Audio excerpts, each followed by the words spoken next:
보통 영업하는 사람들은 결과로 증명해야 되거든. 아무리 이 사람의 능력이 뛰어나고 정말 똑똑하고 그 이전에 어떤 회사에서 어떤 기록을 세웠는지 아무런 의미가 없어. 지금 당장 계약이 나오지 않으면 바보 되는 거야. 영업하는 사람들이 계약이 나오지 않으면 마음이 급해져. 본사에서도 못 기다리고 대표도 못 기다리고, 그리고 직원들이 회사 들어가면 다 영업 담당자만 쳐다보고 있으니까 계약이 안 나올 때 계속 이제 부담감을 느끼는 거지.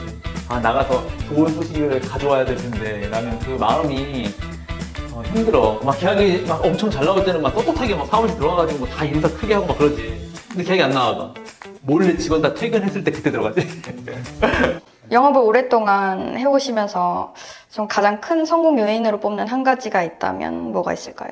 뭐 성공 요인이라고 하면 내가 지금 성공을 했어야 되는데 아직 그 단계는 아니고 사실 과정 중에 있는 거지만, 내가 처음에 영업을 시작할 때 한 50명, 60명 정도 인원이 있는 그런 회사에 들어가서 이제 그 영업을 시작했었거든. 첫 해에 신입이 가장 많이 계약을 쓰고 회사에서 가장 많은 매출을 올린 케이스는 내가 처음이었다고 하더라고. 근데 그때 그 회사의 대표도 마찬가지였고 내 팀장도 마찬가지였고 나한테 많이 물어봤었어. 어떻게 계약을 그렇게 많이 썼냐고. 나는 그 전에 20대 때부터 장사를 좀 많이 했었어. 뭐 여러 가지 장사도 했었고 정말 식당도 했었고 그다음에 한정식집도 했었고, 그래서 식당을 했던 경험이, 그 경험이 장사하는 사람의 공감을 좀 형성했던 것 같아. 그래서 그 수많은 경험 중에서 식당을 했던 경험이 많이 도움이 됐고, 가장 중요했던 요인이라고 한다면 보통 영업하는 사람들은 결과로 증명해야 되거든. 아무리 이 사람의 능력이 뛰어나고 정말 똑똑하고 그 이전에 어떤 회사에서 어떤 기록을 세웠는지는 아무런 의미가 없어. 지금 당장 계약이 나오지 않으면 바보 되는 거야. 영업하는 사람들이 계약이 나오지 않으면 마음이 급해져. 어떻게 해서든지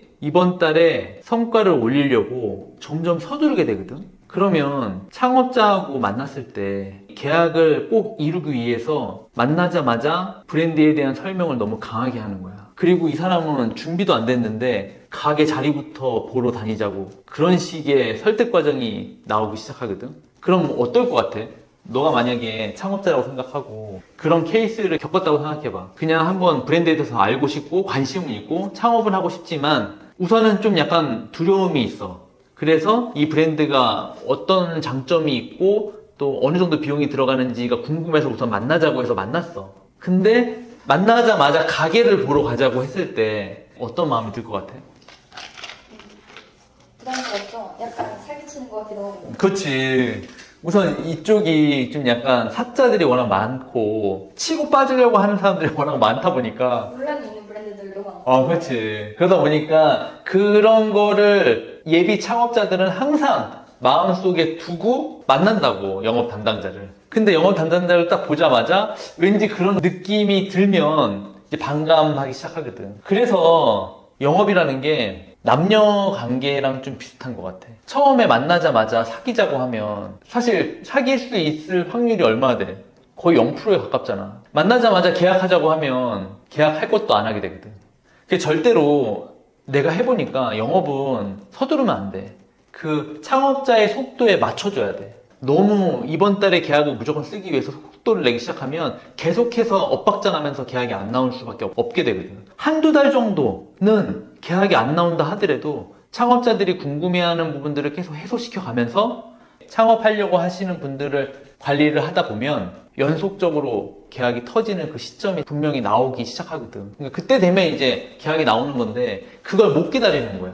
우선 영업 담당자도 못 기다리고 본사에서도 못 기다리고 대표도 못 기다리고, 그리고 직원들이 회사 들어가면 다 영업 담당자만 쳐다보고 있으니까 계약이 안 나올 때 그럼 계속 이제 부담감을 느끼는 거지.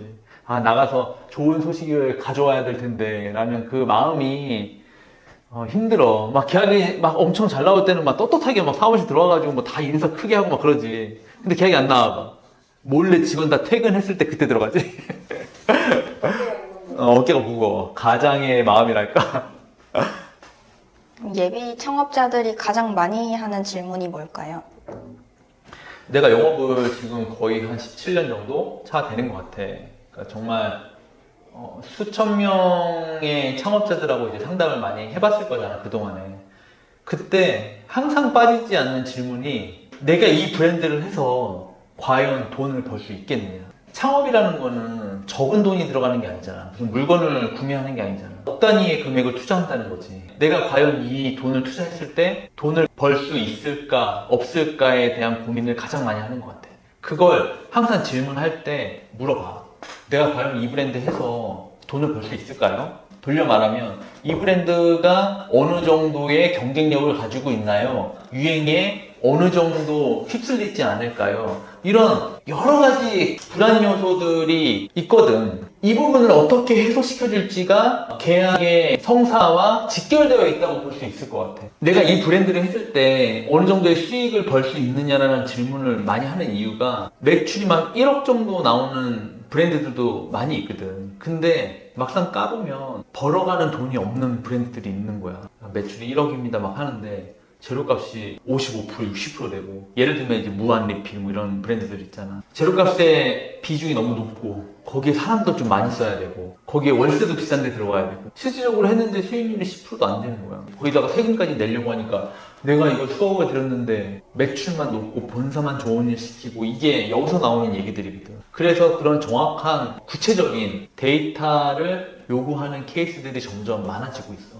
예전에는 사실 정보가 좀 부족하다 보니까 눈으로 보고 장사 잘 되는 것 같으면 저거 해야 되겠다라는 마음을 가지고 하는 케이스도 있었거든. 지금은 무조건 숫자로 얘기해줘야 돼. 이게 과연 겉으로 보기에만 잘 되는 건지, 매출이 3천도 나오지 않지만 1,000만 원 정도의 수익 구조가 만들어지는 모델인지, 이런 부분들. 여기서 브랜드의 장점을 잘 만들어가지고 이런 브랜드를 가맹 사업을 했을 때 거기서 속도가 나거든. 예비 창업자들이 많이 하는 질문들이 있고 불안감이 또 있을 건데, 협업할 브랜드를 선택을 하실 때 되게 기준이 높으신 것처럼 보이는데 어떤 기준에서 브랜드를 좀 선택하시는 편이에요? 우선 내가 자신 있어야 되지. 이 브랜드를 맡아서 창업자한테 설명을 할 때 이 브랜드 하면 무조건 돈을 벌 수 있다는 자신이 있어야 돼. 그거 없으면 영업 절대 못 하거든. 그게 중요한데, 근데 모든 브랜드가 다 자신이 있을 수는 없잖아. 그래서 1차적으로는 우선 미팅을 한 다음에 그 브랜드를 보고, 이 브랜드의 이 부분이 장점이구나 하면 그 장점을 더 부각시킬 수 있는 것들에 대한 아이디어를 먼저 얘기를 하지. 그리고 이런 부분들은 안 좋은 것 같다. 좀 더 디벨롭 했으면 좋겠다는 내용들을 정리를 해서 1차적으로 얘기를 해주는데, 이게 내 말이 정답이라는 얘기는 절대 아니야. 내가 당연히 모를 수 있지. 근데 영업하는 사람들의 의견을 1차적으로 수용을 해야 돼. 브랜드 하는 사람들은. 창업자들을 가장 최전선에서 만나는 사람들이 영업 담당자들이거든. 영업 담당자들은 하루 종일 하는 게 밖에 현장에 나가서 상권에 새로 생겨나고 있는 최근에 제일 잘 되는 그런 브랜드들, 유행에 굉장히 민감하고 창업자들의 니즈를 가장 먼저 파악하고 있거든. 그런 상담들을 매일 하다 보면 지금 상담하시는 분들, 창업자들이 요구하는 게 어떤 건지를 가장 먼저 접하게 돼. 근데 그분들이 요구하는 얘기들이 다 경험에서 묻어나오는 요청들이 굉장히 많거든. 내가 여기서 장사를 하고 있는데 옆에 보니까 이런 게 되게 잘 되더라. 여기도 이런 게 좀 들어가면 좋을 것 같아. 그러면은 직접 현장에 가봐, 거기를. 도대체 어떤 얘기를 했던 건지 현장에 가봤는데 실제 되게 좋은 것들이 보여. 그러면 내가 지금 진행하고 있는 브랜드나 아니면은 새로 맡을 브랜드에 대해서 이걸 여기에 접목했을 때 굉장히 잘 될 것 같다라는 그런 느낌들이 있거든. 그게 1년, 2년, 3년, 10년 데이터가 쌓이다 보면 딱 봤을 때 요즘에 이게 굉장히 잘 되는데 이걸 이 브랜드에 대해 접목했으면 너무 좋을 것 같다 는 것들을 정리를 해서 어쨌든 브랜드에 대해서 대표들한테 이렇게 바꿨으면 좋겠다는 제안을 먼저 하는 거예요.